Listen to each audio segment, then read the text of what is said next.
All right, so let me backtrack a little bit. Let me give you a little bit of context. So over the last few weeks, Elon just decides that he wants to buy shares of Twitter.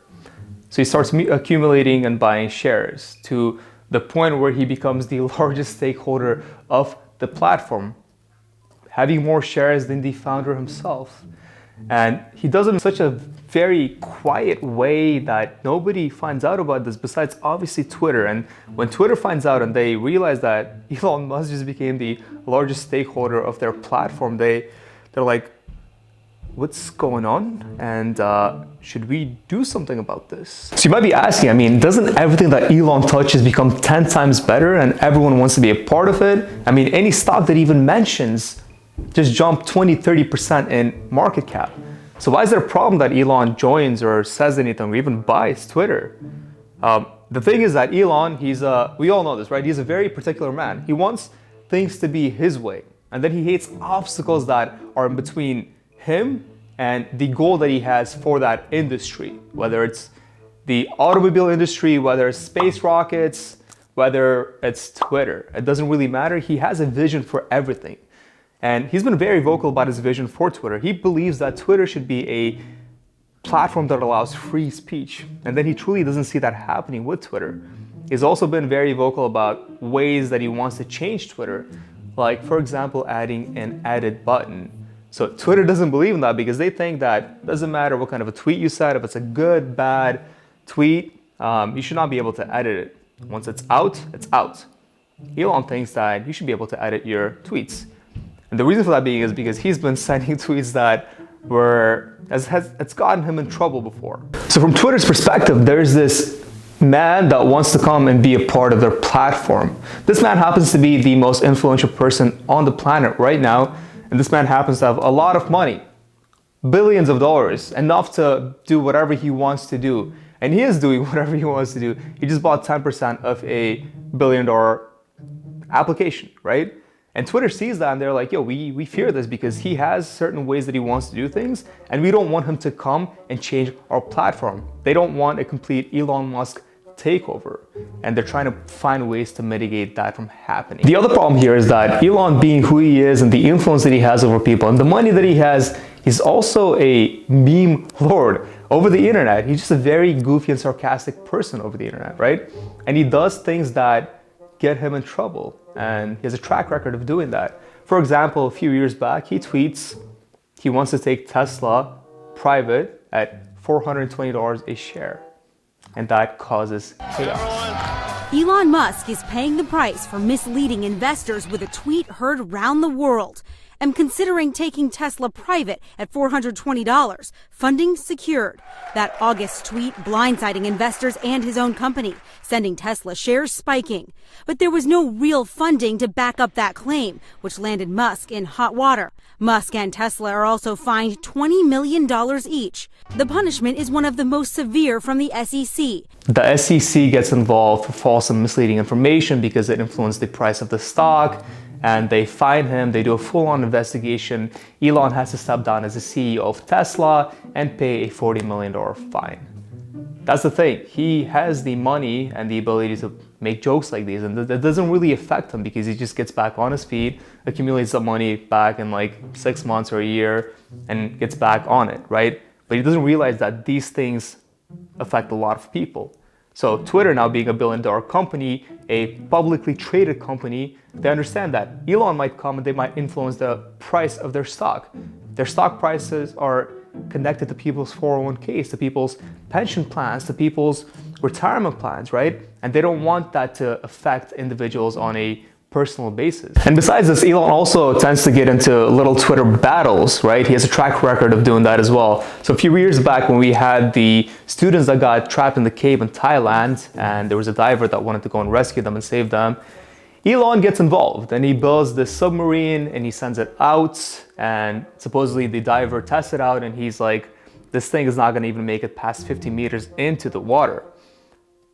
Elon lashes back. Unsworth was there, called the sub a PR stunt, saying Musk could, quote, stick his submarine where it hurts. Well, Musk then went to Twitter saying he never saw Unsworth on scene in Thailand, and then tweeted this, sorry, pedo guy, you really did ask for it, followed by another tweet, Tweet, betcha a signed dollar, it's true. Or in other words, calling him a pedophile without any proof at all that this dude is actually a pedophile.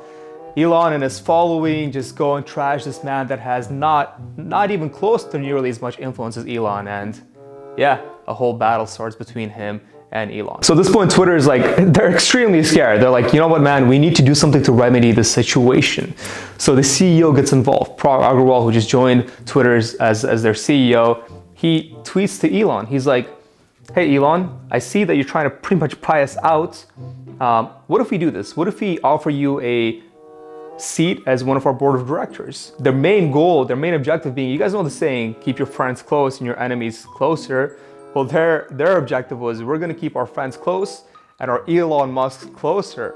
Because they thought if Elon Musk joins the board of directors, he becomes a part of Twitter, he's probably not going to do much to go against the policies of Twitter or do a complete takeover. So their fears are going to be a little bit more settled down, right?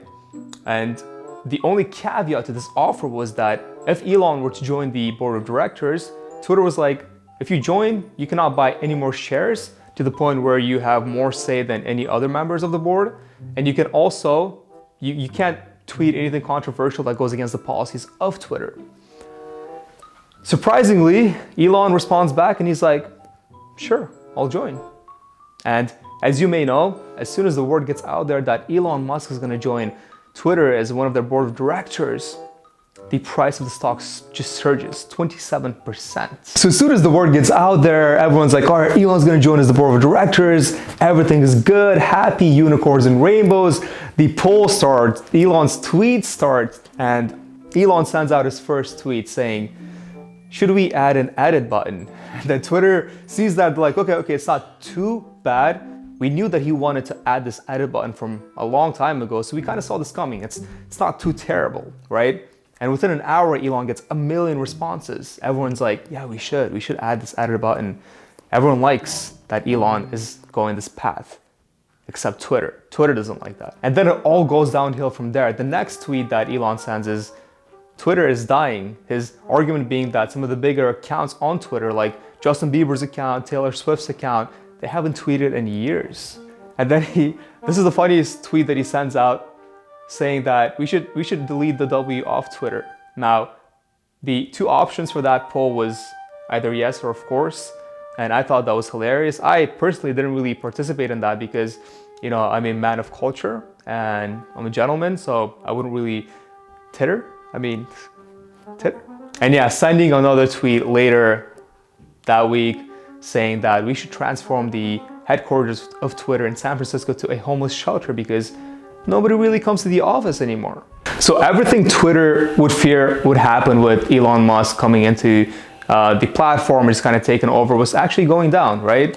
Elon came, he truly didn't censor anything. He has no filters, he says what he wants. And that's exactly what happened, right?